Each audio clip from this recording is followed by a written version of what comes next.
What's good, YouTube? It's your boy Mekhi back in the building. Feel me?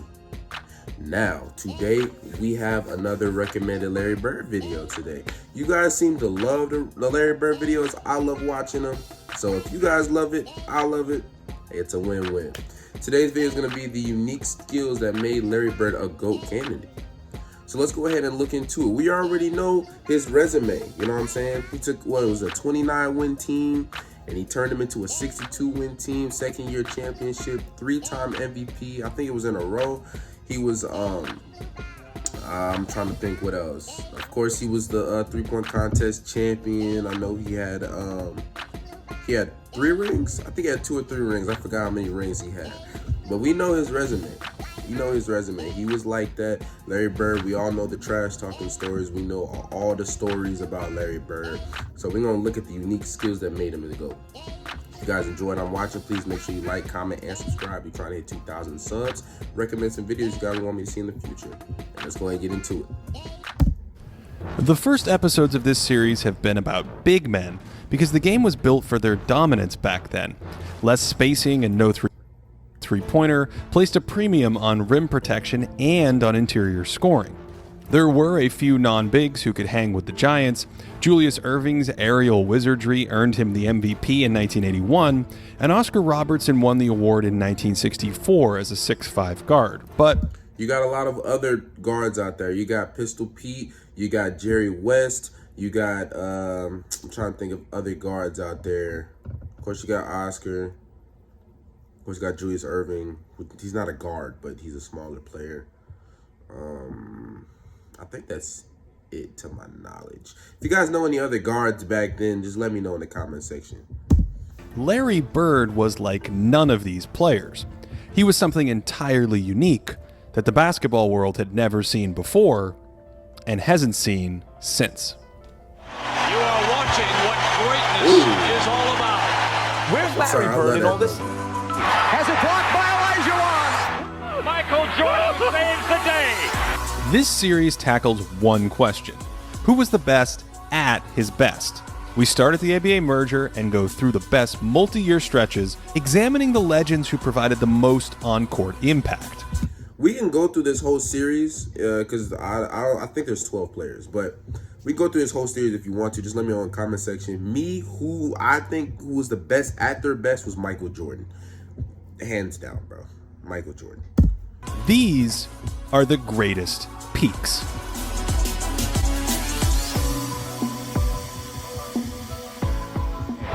Seven minutes left. Larry Bird. This is the best Celtics team and one of the greatest teams of all time. Bird burst onto the scene in the 80s with his own brand of basketball alchemy. At 6'9", he could play in the post, but was also a world-class outside shooter who could pass. Let's start with the most basic part of this equation, his post game. Bird's most traditional back-to-the-basket move was a lefty hook. He loved physicality, note the little hip check to claim space, and he could roll this over most defenders. If it wasn't available, he'd start head-faking opponents into some wild finishes, and Larry would throw combinations, feigning right, then to the middle, only to step through, and then what is that reverse off the window? This fakes like a jab that softens his man, and then this crazy rainbow from 2 feet. And he was constantly manipulating defenders with the ball like this to open up tiny nooks he could work with. At times it felt hypnotic, like Charles Xavier whispering in defenders' heads. Where are you going? This is choreographed embarrassment because Bird had the league shook with his shooting, and they were on high alert because he could rock you in your face with this quick fadeaway. This was Larry's moneymaker in these spots, and like most of his game, it was quick hitting, catching defenders off guard by flowing right into the release. He's already started the move here before catching it, and Bird even turned that fadeaway into the OG step back at times. One thing that I do like about pretty much all the greats, all the NBA greats, right? That is, been scorers in the league. Their game was simple. Very simple. Larry Bird's game is simple, and I'm talking about his scoring ability in the post. In the post, pump fake, lay, fade away. It's usually the fadeaway But if that doesn't work, then we get into other moves, counter moves. Or he said the left-hand hook. Simple. Kiki Vandeweghe is often credited with popularizing the move with this little two-step, but Bird was the first star to unleash it regularly, and certainly with sharper footwork than Kiki. Dang. It served Larry well because defenders respected his fakes, and he was comfortable falling away. You'll notice that a bunch of these are long twos. Bird's first coach, Bill Fitch, discouraged three-pointers, and it wasn't until about 1985 that Larry started launching more than one per game. Bird was pretty much the best all-around shooter of that era. I don't understand why they don't like back then for us to shoot three-pointers if it's available for us to shoot. Why is it there for us to shoot if you don't want us shooting three-pointers? 3 is more than 2. If you're a good shooter, why are you telling us not to shoot the three-pointer? I don't understand. Sprinkling in a variety of outside jumpers, and no one could match his 90% free throw shooting and 40% three-point shooting. Although his volume from deep... See what I'm saying? Like, Larry Bird was a good shooter. Why are you telling him not to shoot? You know what I'm saying? Great free throw shooter, great three-point shooter. Let him shoot that. Was low. Steph Curry takes more threes in a typical season than Bird did from 1984 to 1987 combined, and so it's not totally clear how much long ball Larry left on the scoreboard. From 85 to 87, Larry was far more effective from downtown versus weaker defenses, probably because they left him open in these spots, more like he was just a normal player. Against defenses at least 2 points worse than league average, Bird shot 47% on 3 attempts every 36 minutes. But against defenses 2 points ahead of league average, he shot only 34% with a hefty dip in volume. Some of this is likely noise, but his attempts also dropped in the playoffs during his peak years, so I'm not sure how comfortable he was just manufacturing threes. Despite mangling his finger in a college softball game, he had good touch on all kinds of little floaters and flips headed to the hoop. He did this with both hands, regularly making horse shots like this, and he was dexterous enough to make all kinds of off-balance leaners too. But these shots were born out of necessity. Remember that rainbow from 2 feet earlier? It's because Bird has no explosion at the rim. He often uses his body as a shield to find a cleaner release, even left-handed. And these contortions were to make up for a lack of verticality. Bird actually missed a ton of layups. Oh, it's Walton. Where was I? Yes, the Miss Bunnies. He often took one dribble in these spots instead of getting all the way to the rim for a loaded-up contest. Because even at 6'9", he was at a disadvantage against bigs ready to jump. You may know that legendary game in Portland where he played left-handed. This is mostly a tall tale because he regularly needed his left hand to finish.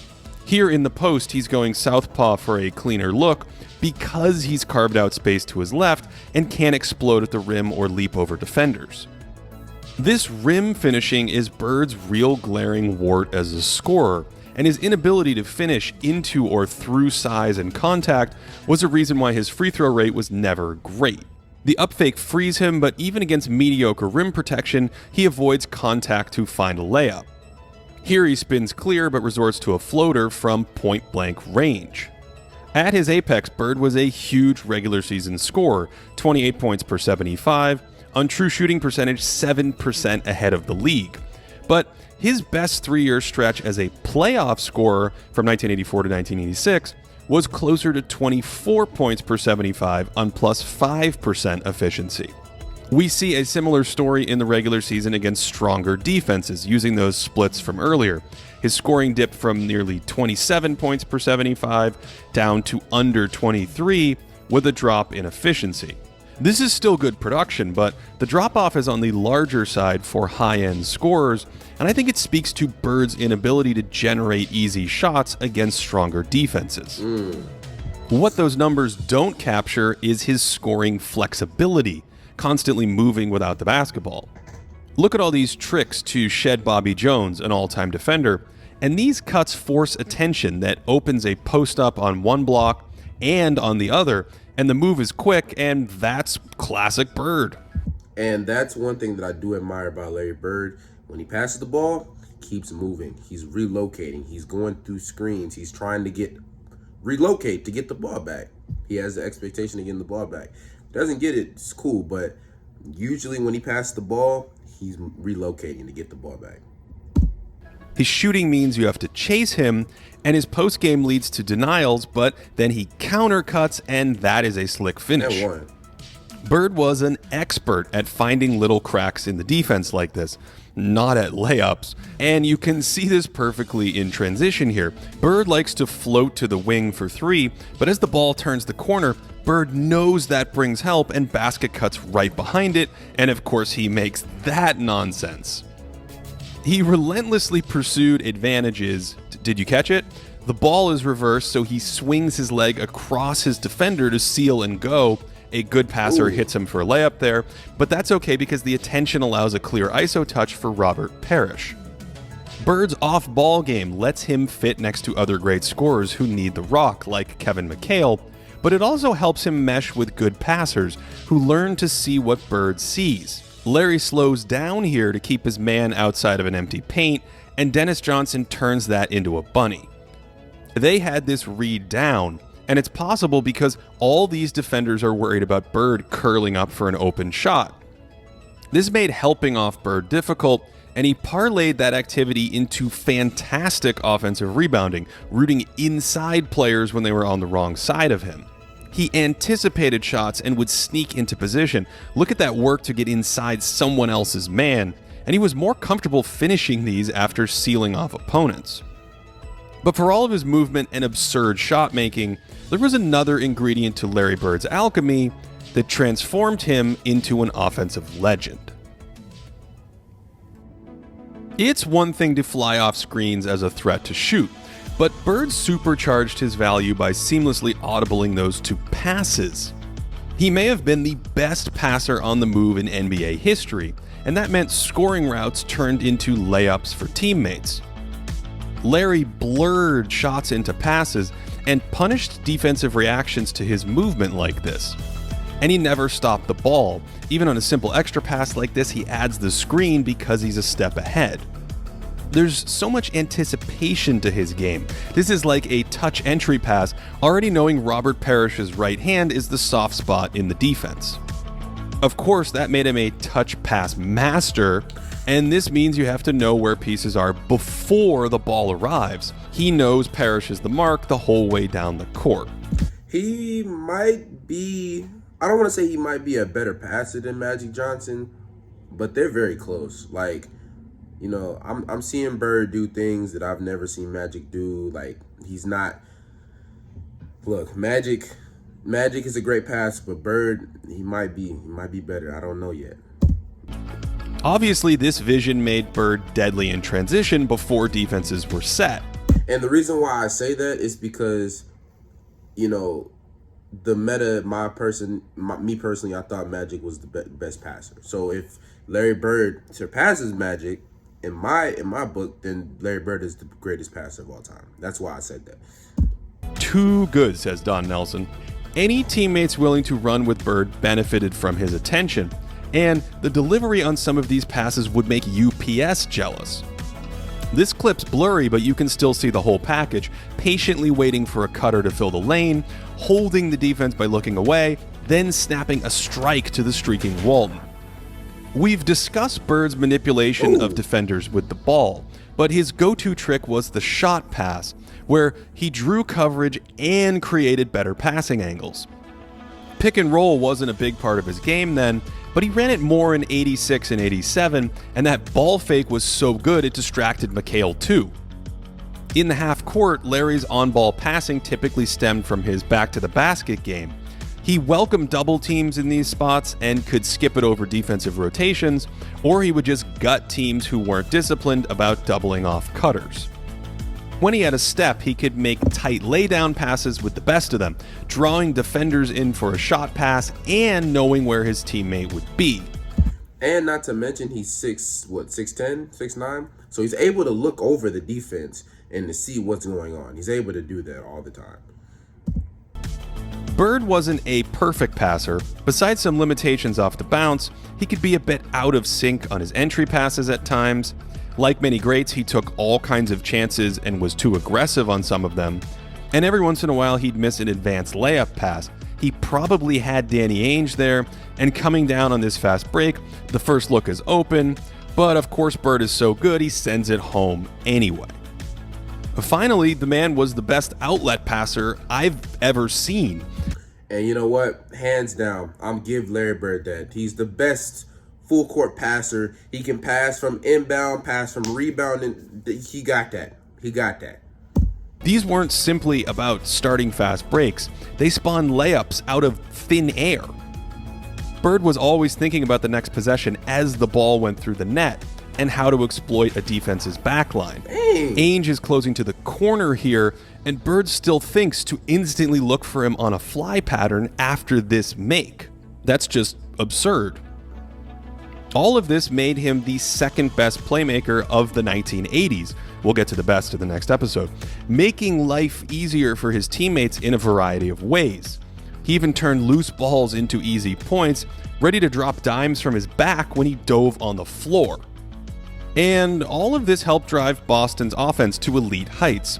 From 1984 to 88, the Celtics' efficiency was 5 points per 100 better than league average, one of the 10 best stretches ever. So, despite Bird's postseason scoring hiccups, Boston's playoff offenses were quite similar, 11th best among teams with stretches like this.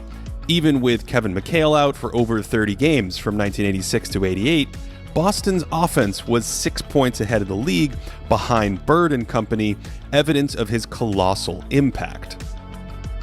His constant movement and high motor translated to the defensive end too. After hopping around here until he found open pasture, Bird hightails it back to prevent a fast break, and Larry's defensive preference during the peak of his career was helping off his man in the paint to plug gaps or double team when. And that's one thing I do admire about Larry Bird, because some people say that he lacked the defensive IQ or whatever. I want everybody to know in the comment section, just because a man is not constantly playing on-ball defense is not all defense. Defense is all on-ball defense, off-ball defense, blocking shots, getting in the passing lanes, getting steals. Larry Bird was a roamer. He was a guy that would roam, and he would get in the passing lanes. He would see blind spots in the big man. He would see blind spots in other people who have the ball on the post and strip them. That was Larry Bird. That's still a good defender. Just because somebody is not playing you one-on-one and is clamping you up one-on-one does not mean that he's not a good defender. Larry Bird was a decent defender. That court vision served him well in this role. He's rotating the second his guard gets a step, and Bird's wild jab alters it just enough. His lack of lift made these help attempts only marginally effective. He often rotated in time, but he wasn't springy enough to really swallow up shots. But basketball is a game of percentages, and Bird's constant presence was just enough to turn layups into misses at times, and sometimes these reactions helped make plays a touch easier for his teammates. Larry was just there constantly, and at 6'9" was large enough in spots to protect the rim fairly well for a forward. He had a small block radius and would offer little resistance if caught flat-footed, but Bird also made a surprising number of stands at the hoop, here stonewalling a young Michael Jordan just like an above-average big would. Only Bird played small forward in a lot of these lineups, so his paint presence became a solid positive next to two other bigs. His incredible hand-eye coordination allowed him to target blocks as the ball was released, and he averaged about a block per game during these peak seasons. He also augmented his rim protection by taking charges before it was in vogue. And oh, okay. He also took charges. Excellent defense, bro. Excellent defense. His early positioning and outguessing games forced turnovers on drives like this. Now, Bird has been historically panned for his man defense, but I actually don't think it was too damaging. He was a touch too eager at times and could succumb to up fakes, but against most big forwards of that day, he held his own. On the out, and then let me ask you this. Let's flip it around. if there was a player who was only able to play on-ball defense, he didn't have no off-ball defense, he couldn't do nothing else but play on-ball defense, is he still a good defender? Let me know in the comment section. He has it, but the other way around. His on-ball defense was, sort of, you know what I'm saying? But his off-ball defense was excellent because of his IQ. You see what I'm saying? Bird's slow foot speed was a bit of an issue against slashers, but basketball was played inside 18 feet back then, so even with those clunky steps, teams couldn't really punish him. This was a fairly typical man possession for him, overplaying the drive and throwing up a decent contest. Although, just like in the post, he could get into hot water biting on up fakes in these spots. Here's Larry using mind games against a dangerous guard, jabbing toward the ball and then playing the drive left, and his reflexes were insane. His hands are down when this pass is thrown, and those reflexes made Bird a playmaker around the ball, making little kick-out passes difficult like a hockey goalie deflecting pucks out of the air. He also turned basic entry passes into an adventure at times with what looked like a sort of basketball spidey sense. Those hands were strong and quick with NASA-like precision, and if you blinked, you'd miss their magic at times. And phenomenal coordination made that low block tactic possible, and it also made his post doubles really effective, ambushing unsuspecting big men. Here's a possession roaming off his mark on the perimeter, trying to disrupt action, and then bouncing around the edge of the paint, plugging gaps. Here it's this cutter because the spot up three wasn't a threat then, and of course those hands made the double team effective. There's a cat and mouse quality to some of his possessions, where he's hoping to induce a mistake instead of just playing it straight up. So Bird's tailor-made for zoning up two players like this, where he can read a passer's eyes, and it all makes sense that the most memorable play of his career is a steal. Bird's eyeing this pass before Isaiah Thomas had the ball. Isaiah has said he never even saw Larry here. And then, of course, a layup pass with 3 seconds left, and Big Red cannot believe what he just saw. You know what? I think Larry Bird would have done phenomenal on the zone defense because you couldn't play zone defense back then. But if you played zone defense back then, I think he would have been phenomenal at the zone defense. Phenomenal. Most of Bird's defensive tricks weren't big gambles, but sometimes he did whiff, so there was a minor tax to pay for his level of aggression. But Larry rarely made errors or missed key rotations. He'd usually pounce in help situations like this, and overall, I think it's easy to see why he made consecutive all-defensive teams from 1982 to 1984. This value bubbles up when we look at Bird's handful of missed games in 1987 and 1988. The Celtics were only a point per game better than their opponents without Bird, or roughly a 45-win pace, but with him they were +7, or a 61-win pace. The changes in 1989 when Larry missed the entire season were nearly identical. Perhaps more notable is what happened when Mekhi missed large chunks of time. The Celtics were a 64-win team with Kevin, and without him they played at a 57-win pace in 31 games. That means that Boston was still a borderline championship team without Mekhi, yet maxed out as an all-time team at 67 wins because Bird could fit next to a star who ostensibly played his own position.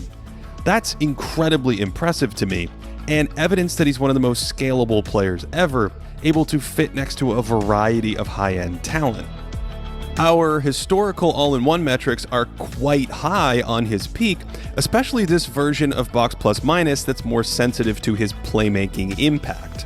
We should also note that some of his value comes from strong defensive rebounding, and he was always looking to throw a body on someone or fight for the ball in tough spots.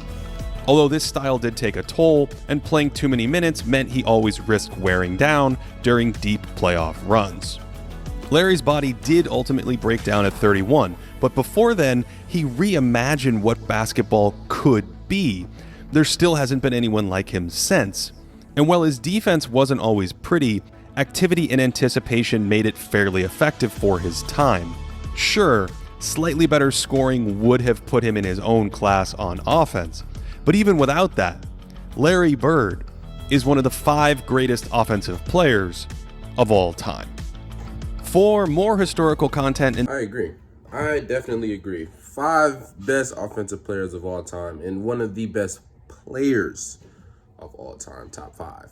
Now, I want to keep watching more of his content. Like I said, this is episode 4, so we probably have other players. Let me know, depending on how this video does, it will reflect on whether or not I'll do more of these, because I like how he critiques the game of Larry Bird. They don't just sit up here and tell you everything that's good about Larry Bird. He showed his flaws too. So I want to see other players. I want to see, you know, Magic. I want to see Jordan. I want to see what he got to say about those players. But this video on Larry Bird is excellent. It just really shows how great of a player Larry Bird was on ball, off ball, getting in the passing lanes, the steals, even though that he couldn't, you know, and it showed how great he was on strong defenses and how great he was on weak defenses. Let me know if you guys want to see more. I will definitely do more, man. If you guys enjoyed this video, please make sure you like, comment, and subscribe. We're trying to hit 2,000 subs, so I really appreciate it if you were to subscribe. I recommend some videos. I pretty much talk to all y'all in the comment section too, so just, you know, if you comment, I will respond. But until my next video, man, I'm gonna catch y'all.